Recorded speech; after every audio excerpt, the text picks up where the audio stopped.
Hi friends, ஒரு subscriber கேட்டிருந்தாங்க உருளைக்கிழங்கு எப்படி பயிர் நடுறது எனக்கு வீடியோ போடுங்கன்ட்டு. இது பாருங்கள், உருளைக்கிழங்கு வந்து இந்த மாதிரி முளப்பு வந்திருக்கும். கொஞ்சம் பழைய கிழங்கு, ஒரு 6 மாதம் கிழங்கு, விதைக்கிழங்குன்னு சொல்லுவாங்க இதை. இது வந்து இந்த மாதிரி முளப்பு வந்திருக்கும். இந்த கிழங்கை எடுத்துகிட்டு மண் பாருங்கள், இந்த மாதிரி ஒரு இன்ச் அளவு பள்ளம் வந்து இந்த மாதிரி பறிச்சுக்கிட்டு அதில் வந்து நீங்கள் ஜஸ்ட்டு சும்மா இப்படி கிழங்க வச்சுட்டு மண்ணை வந்து மூடி விட்டாலே போதும். அது வந்து ஜஸ்ட்டு ஒரு 1 வீக் 10 டேஸில் பார்த்திங்கன்னா புதுசாக வந்து உங்களுக்கு நல்லாவே முளப்பு வந்துடும். அப்புறம் 3.5 மந்த் ஆக்சுவலாக உருளைக்கிழங்குக்கு நல்லா வந்து கிழங்கு வந்துடும்.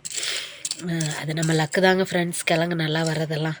நான் ஃபஸ்ட் டைம் கிழங்கு பயிர் போட்டிருந்த போது 4 கிழங்கு தான் நட்டிருந்தேன். எனக்கு 3 கிலோ கிழங்கு வந்தது.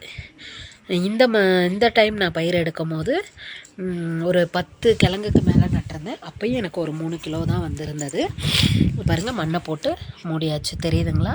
இந்த முளப்பு கொஞ்சம் இது மாதிரி லைட்டாக முளப்பு வெளியில் தெரிகிற மாதிரி, இந்த மாதிரி முளப்பு தெரியுது பாருங்கள். இது மாதிரி தெரிகிற மாதிரி மண்ணை கொஞ்சம் மூடிடுங்க. தண்ணி ஒரு 2-3 டேஸ் ஒன்ஸ் சும்மா தண்ணி கொஞ்சம் விட்டால் போதும்.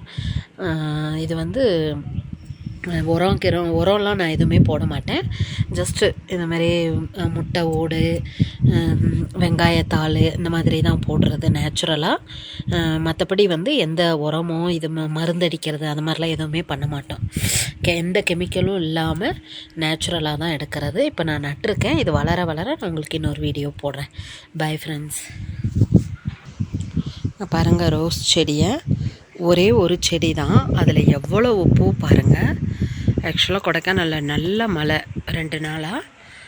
ஒரே ஒரு செடியில் எனக்கு தெரிஞ்சு ஒரு 15 பூ 20 பூவாவது இருக்கும். அவ்வளோ பூ வந்திருக்கு. முள்ளங்கி ஒரு 3 டேஸ்க்கு முன்னாடி போட்ட பயிர். இங்கே பாருங்கள், நல்லா வளர்ந்து வந்திருக்கு முள்ளங்கி.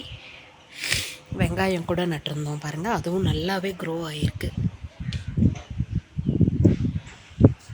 Friends, subscribe to our channel, put a like button to all our videos, and kindly share our videos to your friends and families, and kindly put comments. Bye.